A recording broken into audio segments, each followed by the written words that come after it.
política en Portate Bien.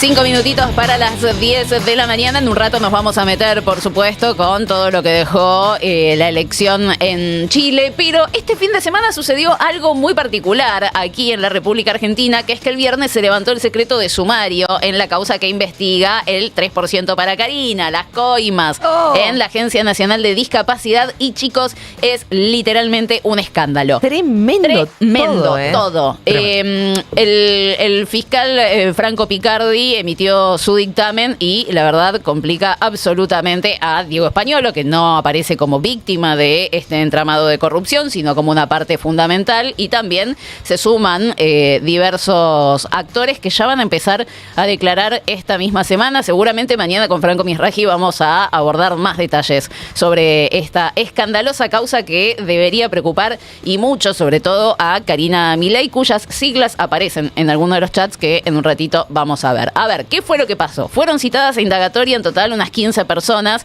Entre ellas hay exfuncionarios de la Agencia Nacional de Discapacidad, pero también personas del sector privado. Se solicitaron 6 detenciones de esas 15 personas que fueron llamadas a indagatoria. Entre ellas están Diego Españolo y Daniel Garbellini, los dos ex Andis. Españolo fue citado a prestar declaración indagatoria este 19 de noviembre, pasado mañana miércoles, pero mañana ya arrancan las otras indagatorias. Y ahí la pregunta es, bueno, ¿qué se va a decir, no? Por supuesto.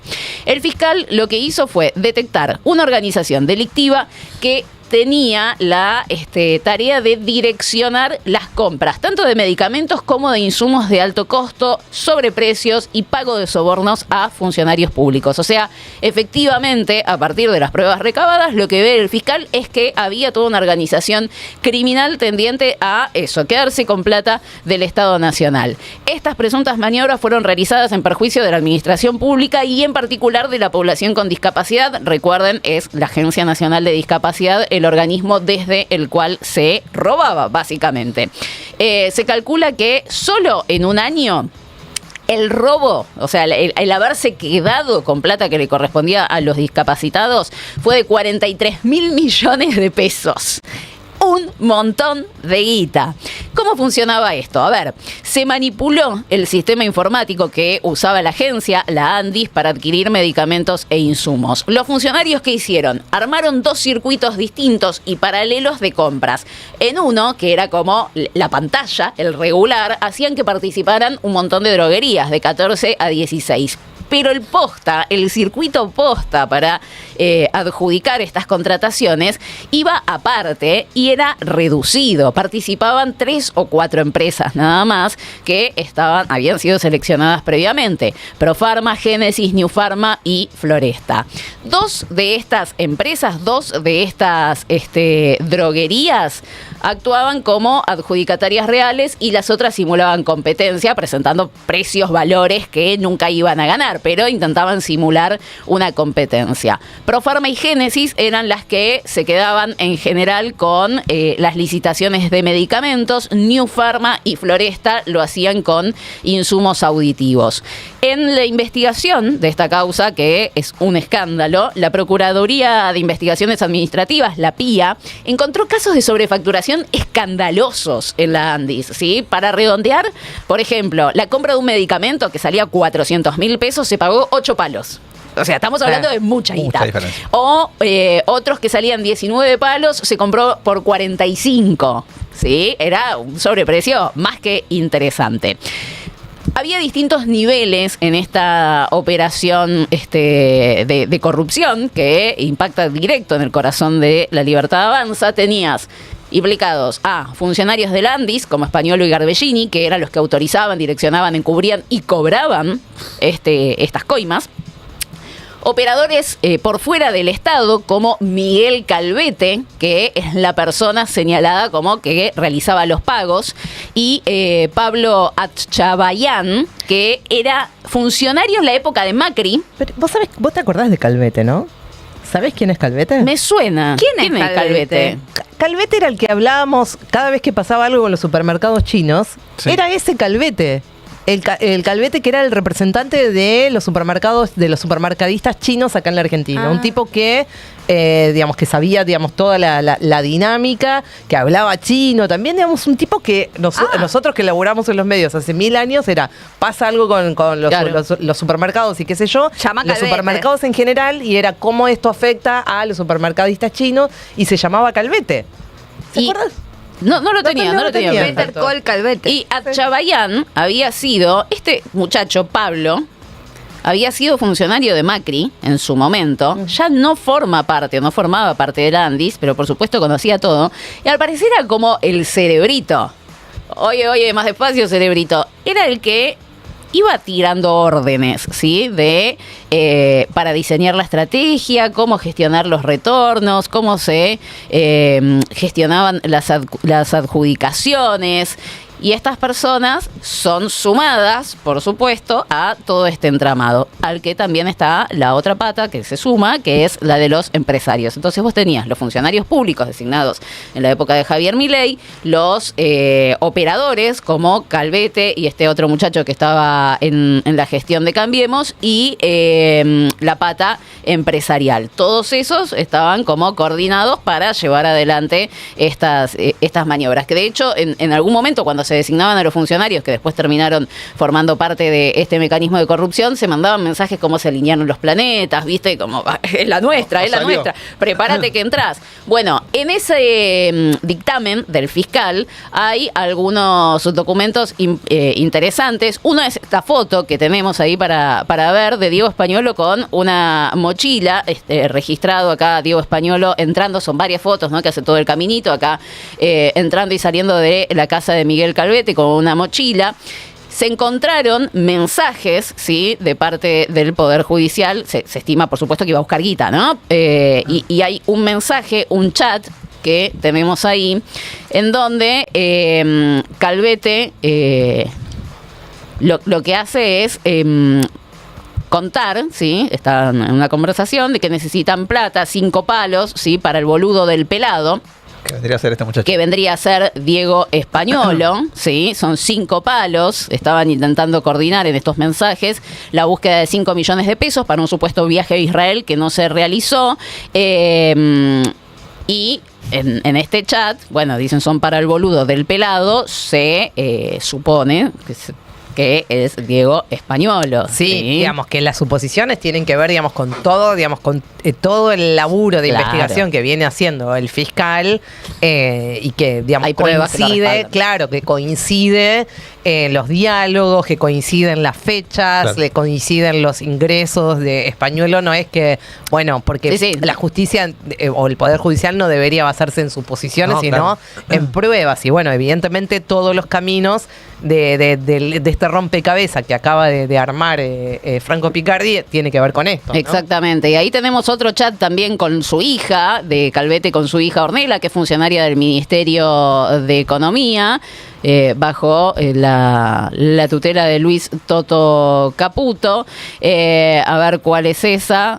¿Cuál es esa? Bueno, acá, ahí, ¿ves? Tenemos, hay que llegar acá es otra, hay que llegar a Karina Milei, ¿sí? Es otro de los chats que figuran en este dictamen de Picardi. La agencia la va a manejar Diego Españolo, el abogado de Milei. Hay que llegar a Karina Milei. Estos son chats de enero del 2024, recién asumidos. Ella es quien define todo. Bueno, ya estaba ahí el nombre de Karina Milei, ¿no? Que es la persona a la que hay que terminar de llegar. De hecho, hay más chats que yo no los traje, pero no hablaron solo con esta gente. Hablaron con otros dirigentes, como por ejemplo se menciona a Pablo Juliano, que es diputado nacional hoy del Bloque de Democracia para Siempre, que es una persona muy cercana a Facundo Manes, y según se plantea en alguno de los chats que constan en la causa y en el dictamen del fiscal Franco Picardi, Facundo Manes, como todo ok, una reunión, está todo bien con este sector. Otra reunión también, o por lo menos intención de juntarse del gobierno de la Ciudad de Buenos Aires,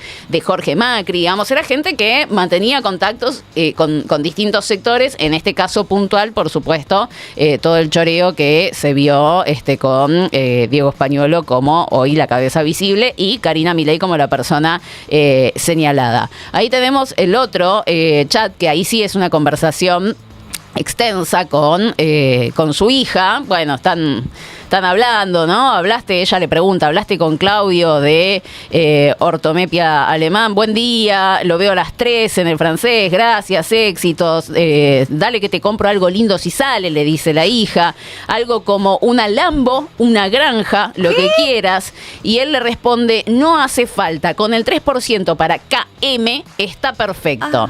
Asumimos que KM es Karina Milei, ¿no? Por supuesto. Ella le dice, te pido a partir de ahora me trates como una hija con discapacidad. ¿En qué quedaron? ¿Te dio confianza? Discípula de Españolo, le dice él. Ella le responde, escuchame, ¿en qué quedaron con Claudio? Y él responde, 3%, llámame. Wow. Bueno. Entonces esto coincide con los audios de Españolo que hablaba del 3% para Karina. Exactamente.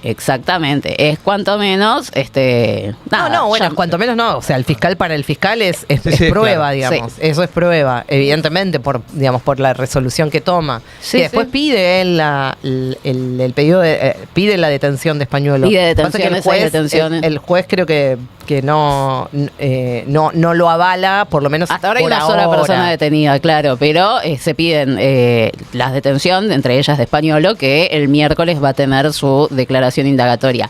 En la casa de esta muchacha, de la hija de Calvete, de Ornella, el 9 de octubre del año pasado, en un operativo judicial, se secuestraron $700.000, además de otras divisas también, ¿no?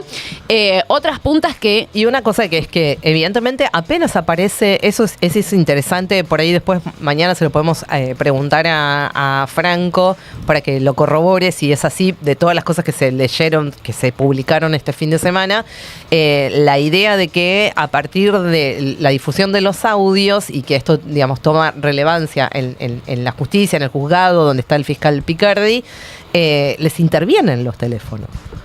O sea, ya tenían estas conversaciones las pueden empezar a escuchar también a propósito de esas medidas que se toman muy tempranamente. Uh-huh. Que, digamos, que pueden armar, digamos, toda esta composición de que, evidentemente, es un grupo, o sea, es una organización delictiva para, digamos, no solamente sacar guita, sino además determinar con, digamos, uno por uno quiénes sí, quiénes entraban dentro del negocio y quiénes no, de los laboratorios. Sí, claro. Sí, no, pareciera como que está todo muy documentado, chicos, todo muy, muy documentado, muy difícil que alguien pueda zafar. Habría que llamar a Marijuán, porque parece que ahora sí encontramos la ruta del dinero acá, ¿no? Sí. Finalmente se encontró, es impresionante. ¿no? Era por acá la cosa. Es realmente impresionante. Tremendo. Digo, la imagen de Españolo yendo a buscar la guita debería ser un escándalo que en principio el gobierno no puede seguir mirando para otro lado.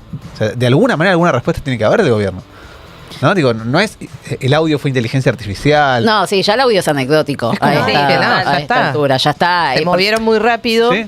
Evidentemente hecho, la justicia, por una vez, o sea, evidentemente se puede hacer. Porque si hay voluntad, la justicia puede avanzar muy rápidamente. De hecho, es lo que le planteaban cuando venía Españolo, de decir, no, yo los quiero escuchar porque son con inteligencia artificial, y un poco lo que le decían es, hay mucha prueba. Ya está. Hay mucha prueba, hay mucha documentación, claro, a nadie le importa. Bájate de esta. Diego, pero además, o sea, lo que dice Picardi es, esto era una organización criminal que estaban todos, una asociación, estaban todos confabulados con todos esos niveles que hablábamos, funcionarios públicos, operadores que tenían acceso a información privilegiada de la agencia, la pata privada con la que terminaban haciendo la pantalla, ¿no? De simular que había competencia a la hora de presentarse a las licitaciones. Pero además se suma otra pata que llamó mucho la atención, que lo menciona a Sergio Mastropietro. Mastropietro es dueño de la empresa Baires Fly, ¿sí? Que también es mencionado en este dictamen. De hecho, ahí hay unos comprobantes de unas transferencias millonarias por más de 30 millones. Algunas de las transferencias que se le hicieron a esta empresa. Se ordenaron allanamientos en contra de Mastro Pietro y algunas de sus empresas. Se sospecha que le daban la plata para lavar guita, ¿sí? Para lavar esa plata de las coimas, plata mala vida, y que se la pasaban a Mastro Pietro para lavar ese dinero. Mastro Pietro Qué es lindo. una persona... Ese comprobante. Sí, te acaban de transferir 33 palos. Sí. 35 palos. Sí. Ay, me pasa todos los días. Ay, por favor. Dios. Qué Socio de alegría. Fred Machado, no sé si te suena, Fred Ay. Machado, Sí, el me nombre suena. del empresario argentino investigado en Estados Unidos por lavado, fraude y narcotráfico, el que le dio mucha guita y le financió la campaña presidencial a José Luis Espert. De hecho, Mastro Pietro es quien los presenta, quien les hace gancho, el celestino de los dos, de Fred Machado y de José Luis Espert, y es una pata cuanto menos llamativa que introduce también el fiscal Franco Picardi en su dictamen, que realmente, la verdad, los deja bastante a todos en el horno. Mañana seguramente vamos a seguir profundizando todo esto con Franco Misraji. Me voy rápidamente, por un segundo, a la pata política de qué es lo que está pasando ahora en la República Argentina, y traigo de excusa dos datos que sacan estos últimos días Giacobbe sobre qué es lo que está pasando en la Argentina. El número 1, a ver, ¿qué pasa con el esfuerzo? Venimos de las elecciones. Este estudio de Giacobbe fue hecho a fines de octubre, del 29 de octubre al 2 de noviembre. Y acá preguntan, ¿no? ¿Cuál de estas frases se parece más a tu opinión? El 48%, o sea, casi la mitad de los argentinos, dice que el gobierno está haciendo sufrir a la gente sin sentido. Fuerte, ¿eh? Haciendo sufrir a la gente sin sentido. El 38%, o sea, 10 puntos menos, piensa que el esfuerzo vale la pena y que hay que seguir para adelante. Y otro 10%, que nos empataría al 48% inicial, dice que el esfuerzo vale la pena, pero la gente no da más, ¿sí? O sea, como que hay ahí como un mix, podríamos decir, unos grises. Sí, hay que esforzarse, pero bueno, se está empezando a complicar. ¿Qué quiere decir esto? Que evidentemente, por lo menos un sector de la sociedad lo que está pidiendo es resultados. Yo ya me esforcé bastante, tráiganme resultados. Otros directamente rechazan estas políticas y otros se sienten súper cómodos. ¿Por qué esto es importante? Porque se vienen algunos debates clave para el gobierno nacional, y ahí viene el otro dato de Giacobbe. Pregunta qué pasa con las reformas, qué piensa la gente sobre las reformas. Esto me llama la atención, porque Giacobbe no es una consultora opositora, ¿no? Pero preguntan, reforma laboral, ¿cuál es el nivel de acuerdo con la reforma laboral? 4 de cada 10 están de acuerdo con la reforma laboral, un número similar está en contra de la reforma laboral, o sea, no pareciera ser un camino muy allanado el de la reforma laboral para el gobierno nacional. La reforma tributaria, la verdad ahí hay mucho nivel de desconocimiento, nadie termina de entender muy bien qué es una reforma tributaria, ni en qué nos mejoraría o empeoraría la vida.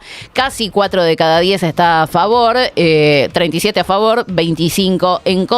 El resto no tiene ni la más pálida idea. Y la reforma previsional, atención, porque solo el 33%, casi el 33% está a favor de una reforma previsional, o sea, jubilatoria, y el 39%, casi 40% está en contra. Bueno, ¿cómo va a encarar el gobierno nacional estos debates? Es una de las preguntas que nos hacemos, probablemente a partir del 10 de diciembre. Esta semana veremos si hay sesiones en el Senado, que nos decía Recalde la semana pasada. Jueves puede haber sesión en el Senado de la Nación para tratar la ley de los DNU, y en la Cámara de Diputados estaban también intentando armar alguna sesión para tratar los temas que quedaron pendientes de las últimas sesiones antes de que cambie la composición de la Cámara. El viernes Patricia Bullrich fue a visitar la Victoria Villarruel, fue su primer vínculo formal ya como futura jefa de bloque y vicepresidenta de la Nación. La verdad es que no pareciera que tengan la mejor de las ondas.